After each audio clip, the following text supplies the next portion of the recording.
Et la halachot, chazak ou baruch rabotai. 20 Tammuz. Je ne sais pas si vous arrivez à sentir l'odeur à travers la caméra. Des slichot. Ça arrive dans 40 jours aujourd'hui. Il faut compter chaque fois qu'on a une station, c'est dans 40 jours. Alors, il y a une odeur de slichot. Et chaque année, si vous remarquez bien, la paracha de Pinchas, elle tombe, j'aime pas dire le mot en français, elle tombe, elle monte pendant la période des 3 semaines entre le 17 Tammuz et le 9 Av. Pourquoi? Paracha de Pinchas, tous les montées des fêtes, Pessah, Sukkot, Kippour, tout c'est dans la paracha de Pinchas, tous les fêtes. Et c'est un rappel qu'on attend pour construire le 3e temple, Beth Amikdash, les sacrifices. Ceux-là qui aiment les allusions aussi, ou les initiales, pour se rappeler bien. Pinchas, c'est les initiales de tous les fêtes qu'on a. Le P, c'est Purim, Pessah. Yud, c'est 10, ça représente Yom Kippour, le 10 Tishrei. Après, on a le Nun, c'est 50 jours, c'est Shavuot qu'on a compté depuis Pessah. On a le Het, c'est le 8, c'est les 8 jours de Hanouka, c'est les initiales de Hanouka. Et sa mère, c'est Sukkot. Donc, Dieu il nous donne un rappel dans ces 3 semaines-là de tout ce qu'il y avait à l'époque pendant les fêtes. Tous les sacrifices, l'ambiance qu'il y avait dans le temple, pour nous dire que, voilà, il faut faire un petit effort. On va passer aux chiffres. Pinchas, en valeur numérique, c'est combien? 208. Non, c'est pas le modèle de Peugeot, c'est la valeur numérique de Yitzhak. Yitzhak, c'est 208.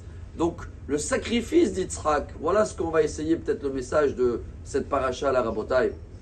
C'est qu'en ce moment, pendant ces 3 semaines, ils appellent ça en français maigre, nous on diminue un peu dans la joie. Dans tous les domaines. Chacun y suit les halachot selon ses coutumes et son rabbin. Mais il y a des choses qu'on ne peut pas faire. On ne peut pas écouter la musique comme ça sans raison s'il n'y a pas besoin. On ne va pas acheter forcément des habits neufs s'il n'y a pas une raison, ou un Shabbat ou quelque chose pour les inaugurer. Tout ça pourquoi? Voilà, en ce moment, on a une mission à Botaï. Se rappeler pendant ces 3 semaines que tout ne va pas bien. C'est vrai que quand on demande comment ça va, on dit en hébreu Akol Dvash. Dvash c'est miel. Dvash c'est les initiales. Dai Bema Sheyesh. Merci Dieu sur ce qu'il y a. Mais le miel, il vient avec le pic, Rabotai. Et pendant ces 3 semaines, il faut se rappeler que on a le pic, on attend le miel. Ce qui veut dire que tout ce qu'on fait toute l'année, on casse un verre dans les mariages, on laisse un endroit, on enlève les couteaux de la table pour le Birkat Amazon. Tout ça, c'est des rappels de Jérusalem, des sacrifices, de tout ce qu'on va lire dans la paracha de Pinchas, qu'en ce moment, il n'y en a pas. Alors tout va bien?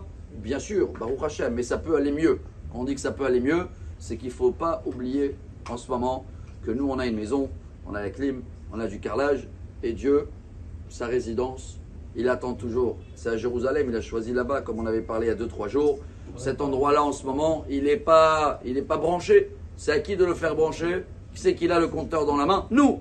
Alors chacun rajoute un effort, chacun y prend ces journées-là, pas en disant waouh là là, je peux pas faire ça, c'est dur, c'est pas c'est dur, c'est beau, on a la joie, mais on diminue un petit peu pour se rappeler de tout ce qu'il va avoir bientôt, tout ce qui est cité dans la paracha de Pinchas.